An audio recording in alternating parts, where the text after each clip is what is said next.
they months in state prison. The day he arrived at the penitentiary, he was pardoned by the governor of the state. The only other real attempt made by the authorities to protect a prisoner of the law, and which was more successful, was that of Governor McKinley of Ohio, who sent the militia to Washington Courthouse in October of 1894. And 5 men were killed and 20 wounded in maintaining the principle that the law must be upheld. In South Carolina, in April 1893, Governor Tillman aided the mob by yielding up to be killed a prisoner of the law who had voluntarily placed himself under the governor's protection. Public sentiment by its representatives has encouraged lynch law, and upon the revolution of this sentence, we must depend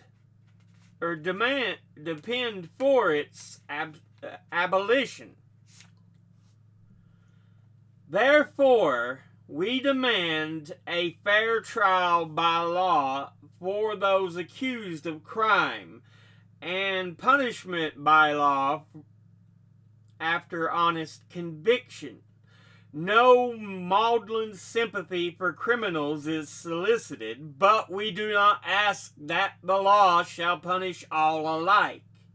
We earnestly desire that those that control the forces which make public sentiment to join with us in the demand.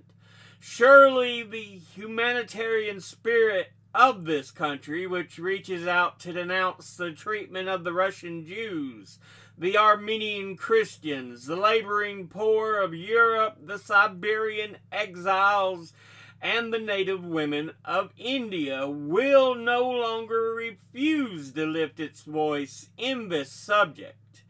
If it were known that the cannibals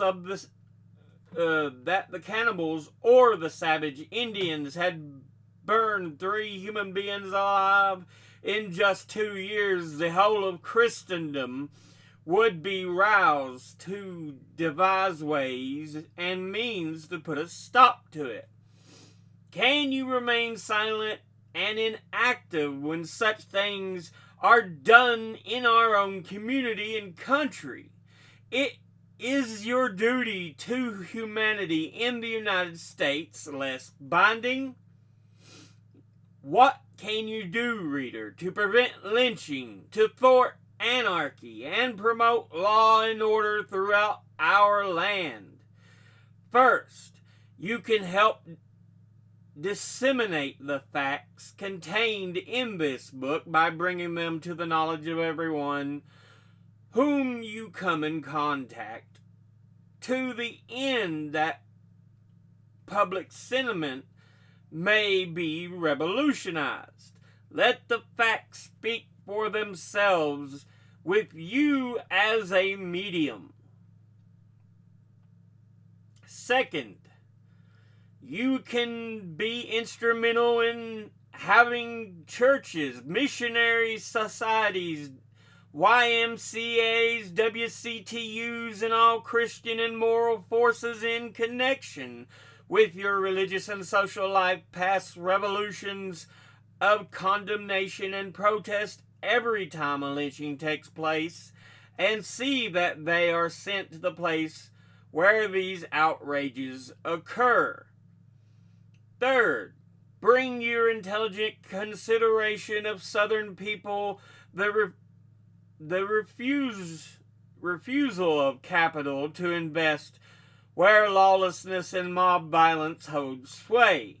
Many labor organizations have declared by resolution that they would avoid lynch-infested localities as they would the pestilence when seeking new homes.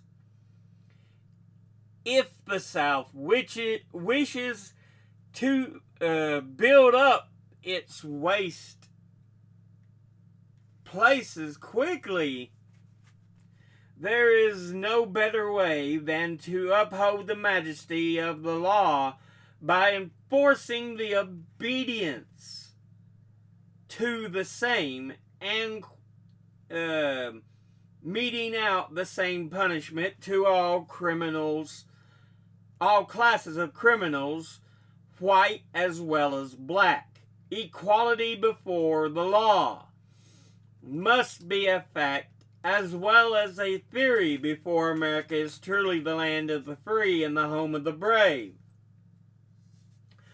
Fourth, think and act on independent lines in this behalf, remembering that after all, it is the white man's civilization and the white man's government which are on trial.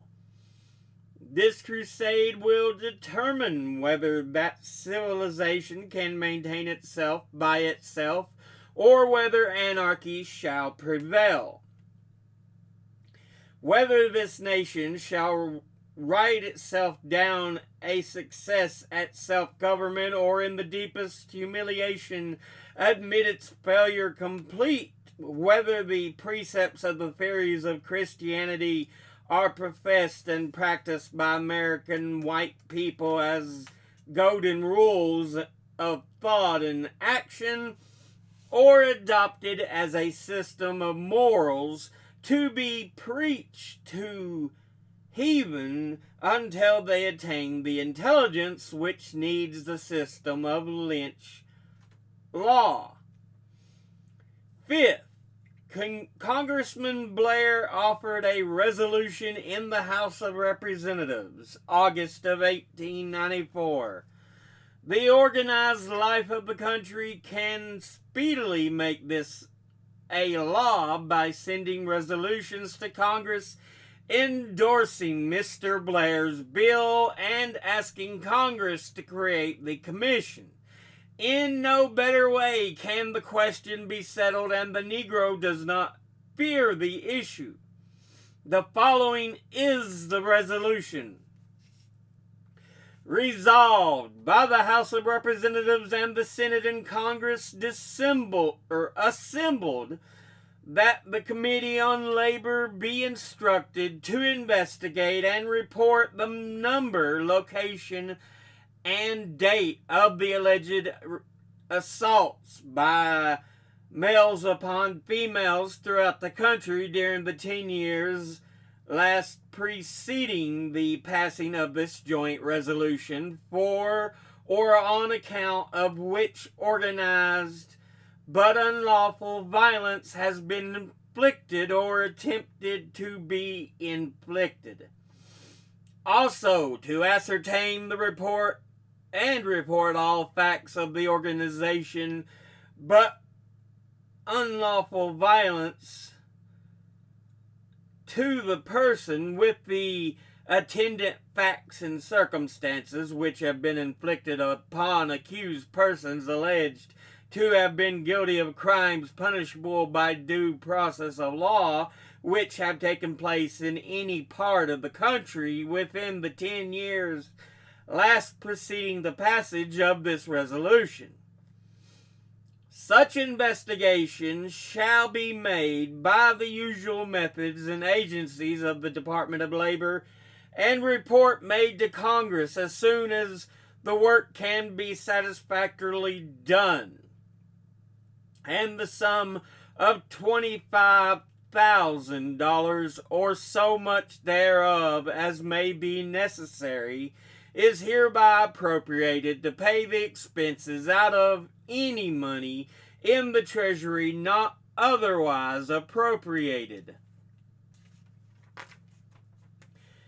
The belief has been constantly expressed in England that in the United States, which has produced William Lloyd Garrison, Henry Ward Beecher, James Russell Lowell, John G. Whittier and Abraham Lincoln, there must be those of their descendants who would take hold of the work of inaugurating an era of law and order.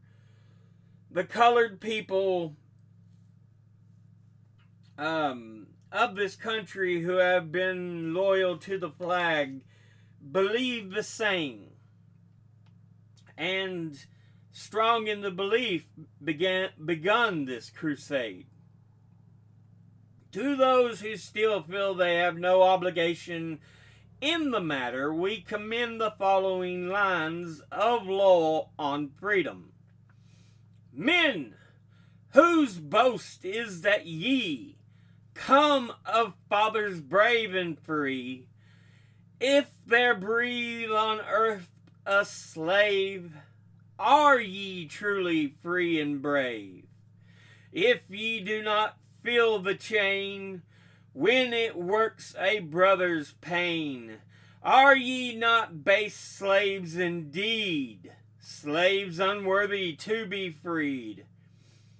Women, who shall one day bear sons to breathe New England air, if ye hear without a blush deeds to make the roused blood rush, like red lava through your veins, for your sisters now in chains, answer, are you fit to be mothers of the brave and free?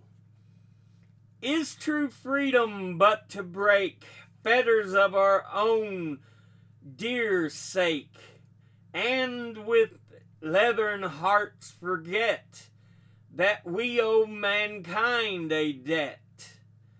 No, true freedom is here to share all the chains our brothers wear, and the heart and hand to be earnest to make others free. There are slaves who fear to speak for the fallen and the weak. They are slaves who will not choose hatred, scoffing, and abuse. Rather than in the silent shrink from the truth they needs must think, they are slaves who dare not be in the right with two or three. The very frequent inquiry made after my lectures by uninterested friends is, what can I do to help the cause? The answer always is, tell the world the facts. When the Christian world knows the alarming growth and extent of outlawry in our land, some means will be found to stop it. The object of this publication is to tell the facts, and friends of the cause can lend a helping hand by aiding in the distribution of these books. When I present our cause to a minister, editor, lecturer, or representative of any moral agency, the first demand is the facts and figures. Plainly, I cannot then hand out a book with a 25-cent tariff on the information contained. This would only this could be only a new method in the book agent's art. In all such cases, it is a pleasure to submit this book for investigation with the certain assurance of gaining a friend to the cause. There are many agencies which may be enlisted in our cause by the general circulation of the facts herein contained. The preachers, teachers, editors, and humanitarians of the white race at home and abroad must have facts laid before them, and it is our duty to supply these facts. The Central Anti-Lynching League, Room 9, 128 Clark Street, Chicago, has established a free distribution fund, the work of which can be promoted by all who are interested in this work. Anti-lynching leagues, societies, and individuals can order books from this fund at agents' rates. The books will be sent to their order, or, if desired, will be distributed by the league among those whose cooperative aid we so greatly need. The writer hereof assures prompt distribution of books according to order and public acknowledgement of all orders through the public press. But yeah, that ends that particular pamphlet for the Red Record. And that part of the book. Now let's go ahead and look at some of the footnotes we have on it here. On the first page, we have a footnote.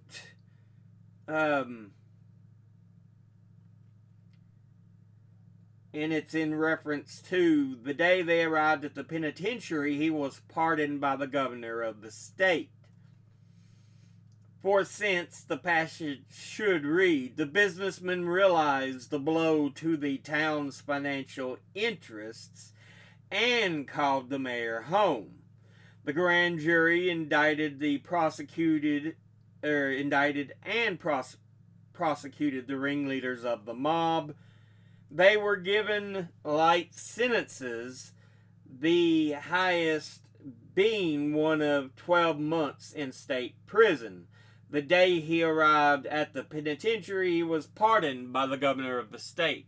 So showing how lenient even punishments were often of those guilty of these lynchings. And then the next part, they talk about McKinley of Ohio, which is directly references William McKinley, future president of the United States. He would be assassinated as president, and Teddy Roosevelt would take over for him as vice president to president. So, yeah, William McKinley, Republican, served 2 terms as governor of Ohio, and in 1896 was elected the U.S. president, dying by assassination in office in 1901. I believe he was assassinated, if I remember right. But yeah, his vice president, Teddy Roosevelt, then became president. And then on the next page, she talks about Blair. Where is that?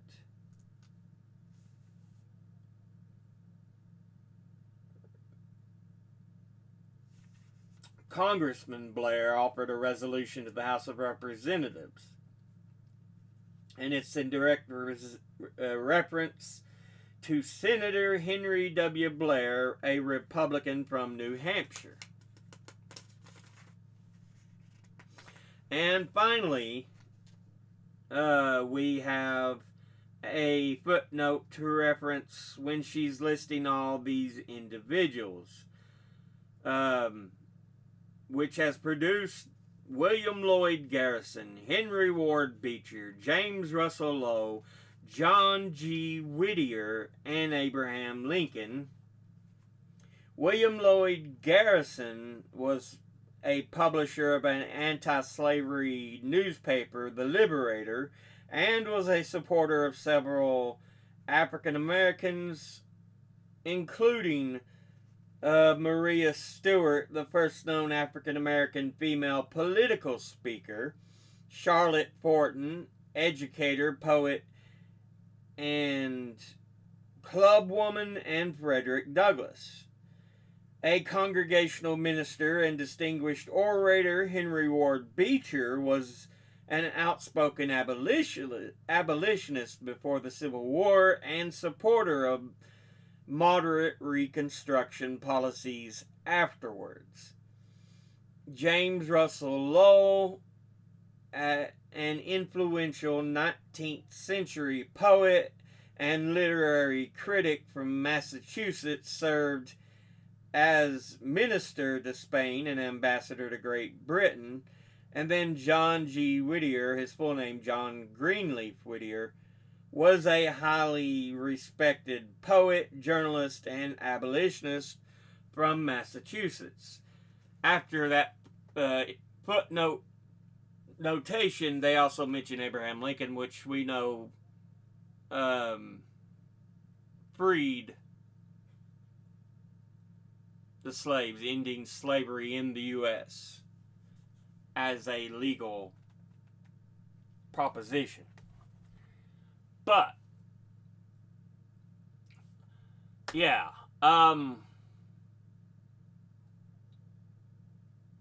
she's trying to show they're trying to access the legal channels to try to get as much done as they can. Although they're often their attempts are refuted or sabotaged no matter how much they try, but they still try. They are trying to point out the evils committed by those who lynch, not caring of true guilt or innocence, but of just, yeah, we feel we need to lynch someone. Don't matter who. Because often we would see that with what we've read so far, that, yeah, sometimes we just look for someone to lynch. No cause, or just because you was there.